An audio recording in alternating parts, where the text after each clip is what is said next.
Good morning, day 69. I'm at a motel watching a crow eat the garbage. Motel's under construction, that's why this big piece of paint and a can of paint in there. Motel being under construction means I got a good deal on a 3-star hotel, so that's cool. So I'm on Highway 40. I am making my way across the southern United States on Highway 40 for the next couple of days and for the last day and a half. I was in Oklahoma City yesterday at the First Americans Museum, and I wish I had set aside like 3 days to stay in Oklahoma City and study at the First Americans Museum.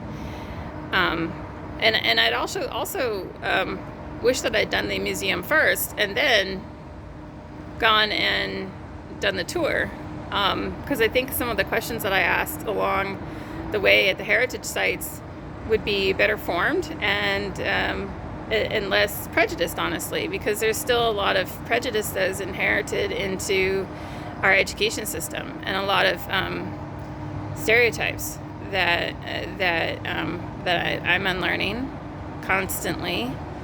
And constantly going like, oh yeah, that's not how we say things anymore, and that's not how we do things anymore. The first step is to be aware of these things that become part of our everyday language that we don't even realize come from racist origins. So I've had a really good trip and actually been really well received along the trip, even with all of the blunders I'm sure I made as a white person raised in the United States.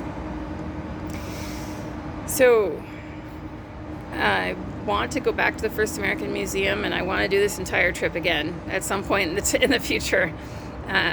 I think I mentioned yesterday I would do it in the reversed order. I would start south first. Big thing is the weather. I'd rather be in Canada in August than in the southern United States in August.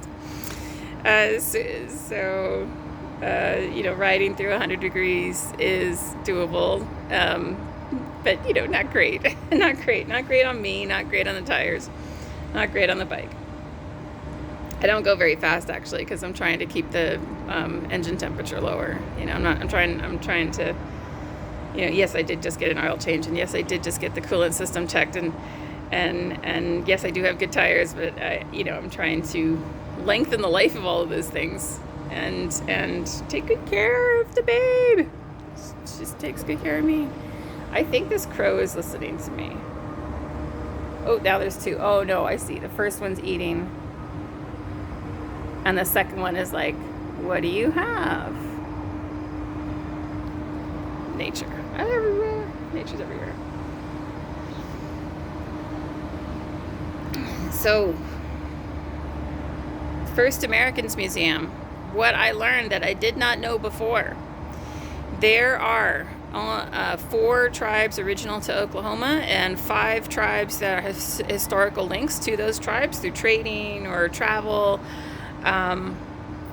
There are 31 tribes that were removed from other parts of the United States, including California, the Modoc from California, removed from other parts of the United States and pushed to settle in Oklahoma. At the time, it was called Indian Country.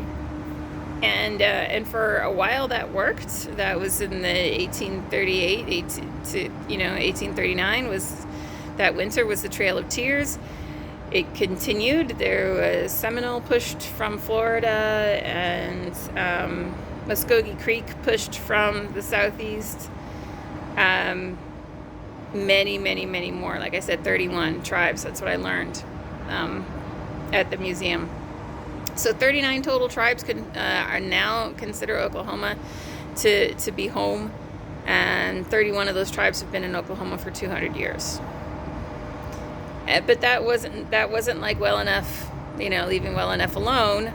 Oklahoma attaining statehood actually took all the rights away from all 39 of the tribes, and their capitals were disbanded and their laws were dismantled, And it wasn't until the 1970s with the racial awakening that happened, with the African Americans pushing really hard, the Asian Americans pushing really hard. There's some great Third World Liberation Front, if you want to look up that in San Francisco. Some really amazing history there that was happening in the late 60s and early 70s. And so it really wasn't until Gen X, the Gen X being born, the boomers essentially were like, God, this sucks.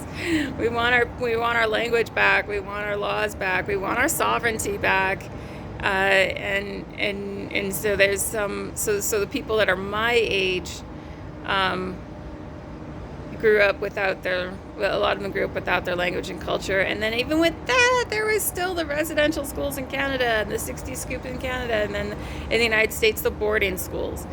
So in the United States, the boarding schools did the same thing that the residential schools did in Canada. They tried to, as the phrase was actually written down by the American government, kill the Indian, not the man, in the people, for generations, outlawing their language.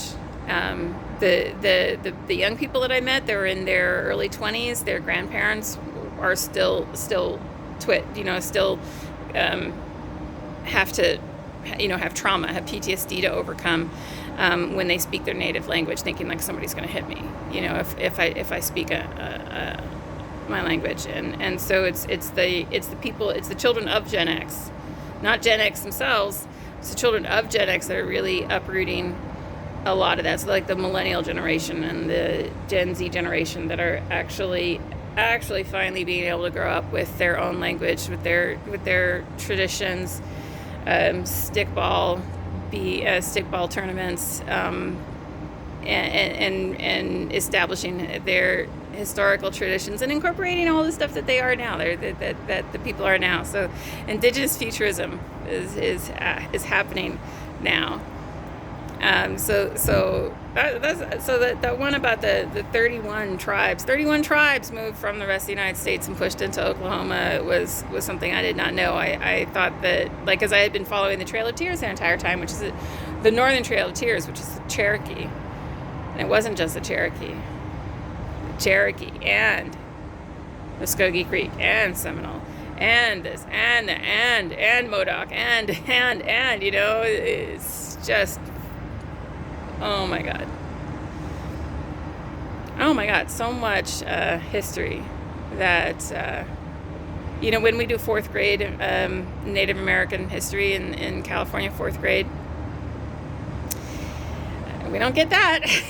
We don't get that. I mean, maybe people think it's too heavy of a topic for fourth graders, but I don't think so. I think that you can tell a fourth grader that people were forced off their land and pushed into a new land and had to adapt, and are still there 200 years later,